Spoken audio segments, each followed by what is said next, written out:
இன்றைக்கு நாம் பார்க்கக்கூடிய கதை சு. சமுத்திரம் அவர்கள் எழுதிய போதும் உங்கள் உபகாரம் அப்படிங்கிற கதை. 1976 எழுதிய கதை இது. பார்க்கலாமே அந்த கதை எப்படி இருக்குன்னு. வாங்க. சென்னை நகரத்தில் வீட்டு வசதி வாரியத்தின் மார்க்கெட் பகுதியில் வடிவில் அமைந்த அந்த கட்டடத்தின் தாழ்வாரங்களில் நிறைய பேர் படுத்து கிடந்தார்கள். இரவு 12 மணி இருக்கும். திடீர் கோடை மழை விட்டு விட்டு விளாசி கொண்டிருந்தது. ஒவ்வொரு கடையின் முன்னாலும் 10-12 உடல்கள் குளிராலும் மழை தூவானத்தாலும் வேட்டியை உரிந்து மூடிக்கொண்டும் புடவைகளை இழுத்து தலைகளை போர்த்தி கொண்டும் கிடந்தன. இங்கு யார் வேண்டுமானாலும் வரலாம் என்பது போல தோன்றினாலும் நிலைமை அப்படி அல்ல. இன்னின்னார் இன்னென்ன இடத்தில்தான் படுக்க வேண்டும் என்ற ஒரு மரபு நிலைநாட்டப்பட்டிருந்தது. வரையப்படாத அந்த எல்லைக்கோட்டை மீறினால் நிலைமை வன்முறையாகும். அப்படிப்பட்ட பல அடிதடிகளும் ஏற்பட்டிருக்கின்றன. வெளியிலிருந்து ஒரு ஆசாமி உள்ளே புக முடியாது. அப்படி புகுந்தால் வெளி தேனீயை கூட்டிலுள்ள தேனீக்கள் மொத்தமாக தாக்குவது போல அந்த ஆசாமியை பூந்து விளையாடி விடுவார்கள். மழை விட்டிருக்கிறதா என்று அறிவதற்காக கையை ஒரு நோஞ்சான் வெளியில் நீட்டினான். ஏதோ 2 சாவுகிறாக்கிங்க போல தெரியுது. ஒன்று கையில் ஒரு பாய்க்குது, இங்கே இடம் பிடிக்க வர்றாப்புல தோணுது என்றான்.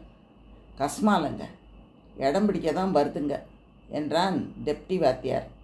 வற்றும் சாத்தி புடலாம் என்றான் அசிஸ்டன்ட் வாத்தியார். ஆனால் அங்கே இருந்த ஒருவன் மாமூல் வாங்கக்கூடியவனைப் போல தோன்றினான். அதில் வாத்தியார் ஒன்றும் பதில் சொல்லவில்லை.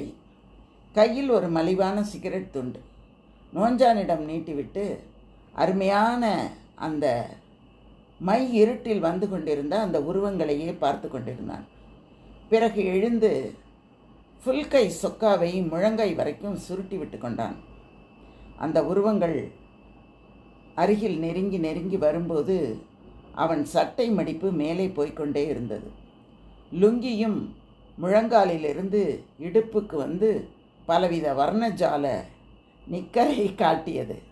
ஐயா, இந்தாண்டவா, அந்தாண்ட சேருக்குது என்று ஒரு உருவம் சொல்லிக்கொண்டே 2 கைகளையும் பூமியில் ஊன்றி தவழ்ந்து வந்தது.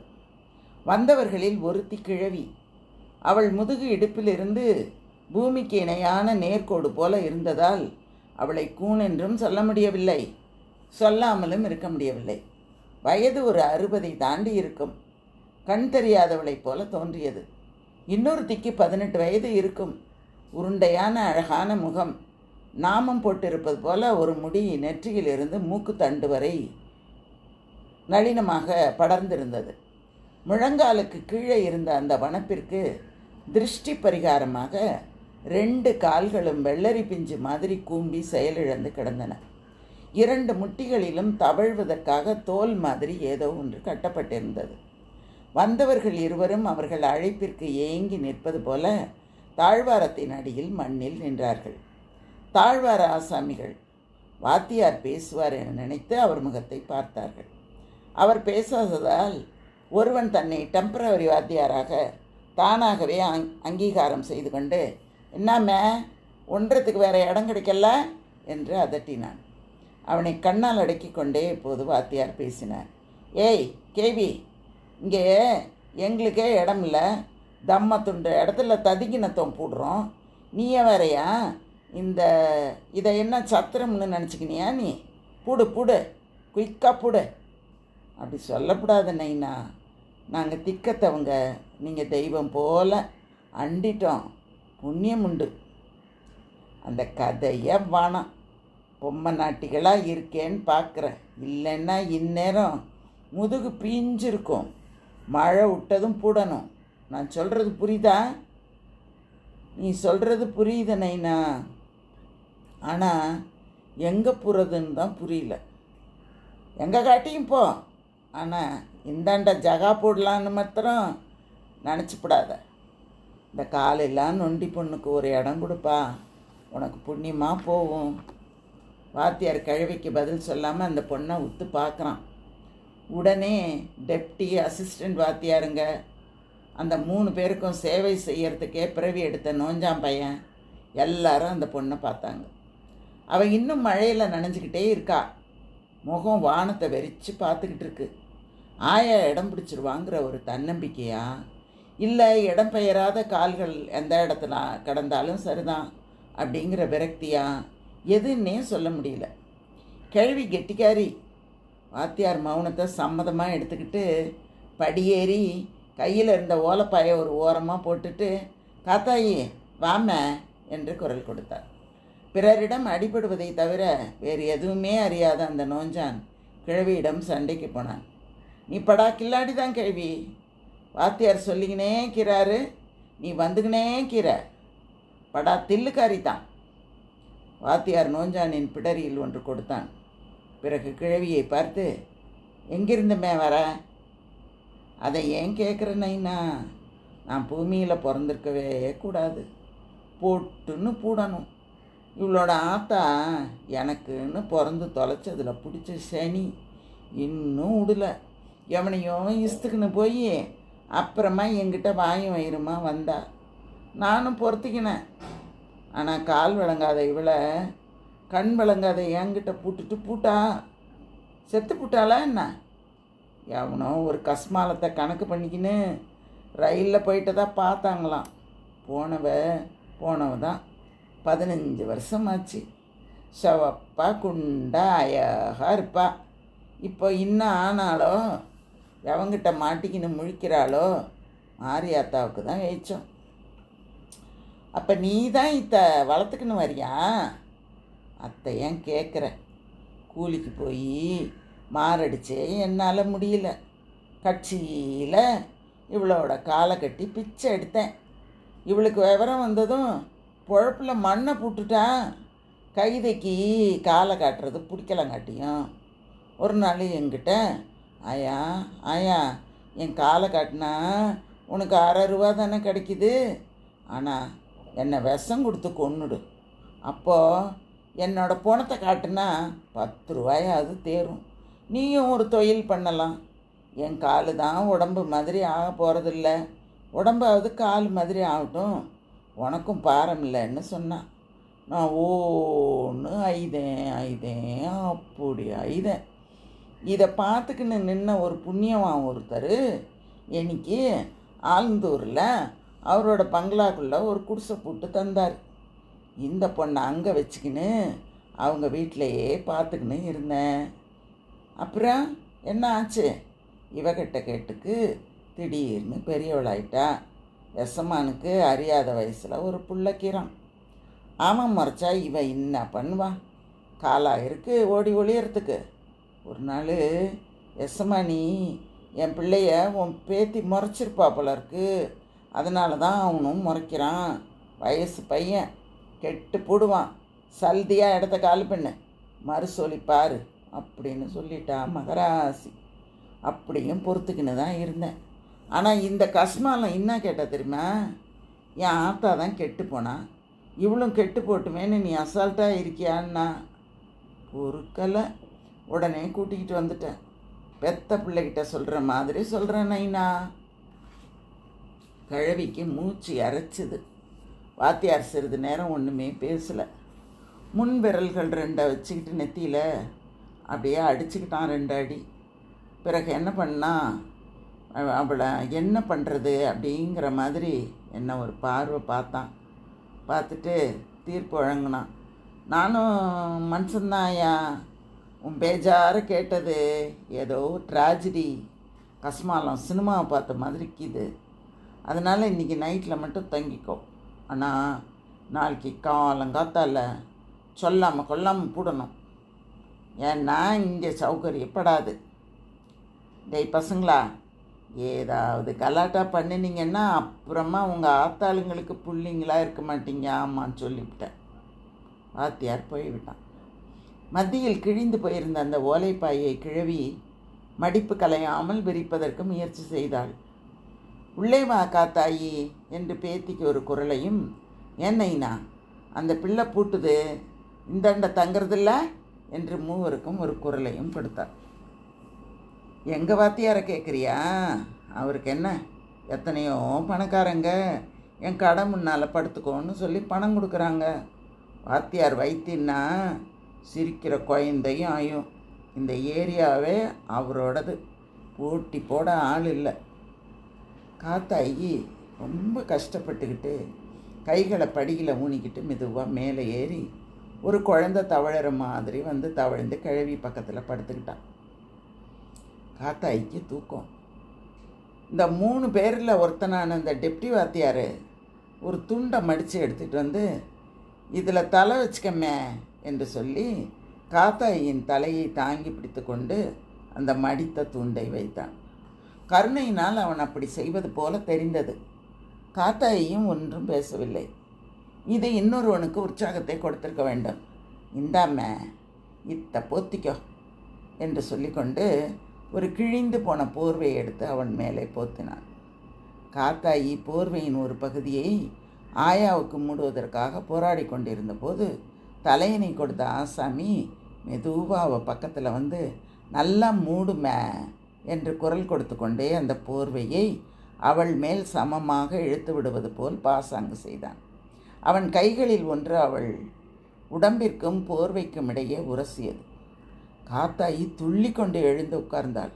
கர்மம், இந்த பணக்கார பிள்ளை தான் கவலை இல்லாமல் திங்கிற ஜோரில் கஸ்மாலமாக நடந்துக்கிட்டான்னு பார்த்தா, இங்கே கூடவா? ஆயா எழுந்துடு, இந்த இடத்துல ஒரு செகண்டு கூட இருக்கக்கூடாது. தூங்கி கொண்டிருந்த கிழவி எழுந்தாள். நிலைமையை ஊகித்தவள் போல், ஏண்டாப்பா ஆனால் அதையா பட்டை மரம் மாதிரி நிற்கிறோம், வாலாட்டுறதுக்கு நாங்கள் தானே வாச்சோம். வாத்தியார் பிள்ளாண்டான் இறக்கமுள்ளவனா தோணுது. இருந்தும் எதுக்காக இங்கே தங்க சௌகரியப்படாதுன்னு சொன்னான்னு நான் குழம்புனதுக்கு அர்த்தம் இப்போ தான் புரியுது. நீங்கள் சோதா பசங்கங்கிறது. ஏம்மா இப்போ இன்னாதான் நடந்து போச்சு, லப லபன்னு கத்துற. காத்தாயால் காத்திருக்கவே முடியவில்லை. வா ஐயா, ஜல்தியாக போடுவோம், நடு ரோட்டில் படுப்போம், லாரி மதியாவது சாவோம். கிளம்பு ஐயா, நீ வர்றியா இல்லை நான் பூட்டுமா? கிழவி ஓலைப்பாயை சுட்டி கொண்டு எழுந்தாள். காத்தாயி தவழ்வதற்காக உள்ளங்கையை ஊன்றப் போனாள். அவள் போவதை பொறுக்க முடியாத அந்த நோஞ்சான் அவள் கையை பிடித்து தர என்று இழுத்து ஒரு மூலையில் போட்டான். இன்னொருவன், இந்த இருட்டில் எங்கே கண்ணு புறப்படுற என்றான்.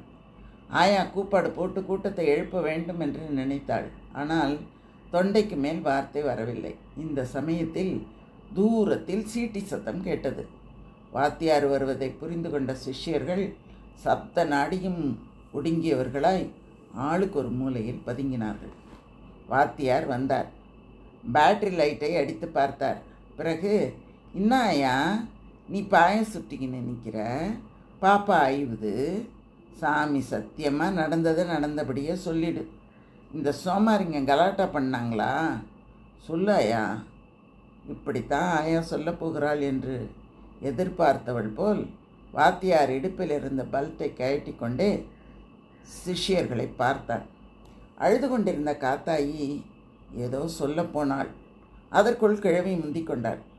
இந்த பிள்ளைங்க ஒன்றும் பண்ணலை நைனா, சும்மா இல்லாத பொல்லாத சொல்லப்படாது, வாய் அழிடும்,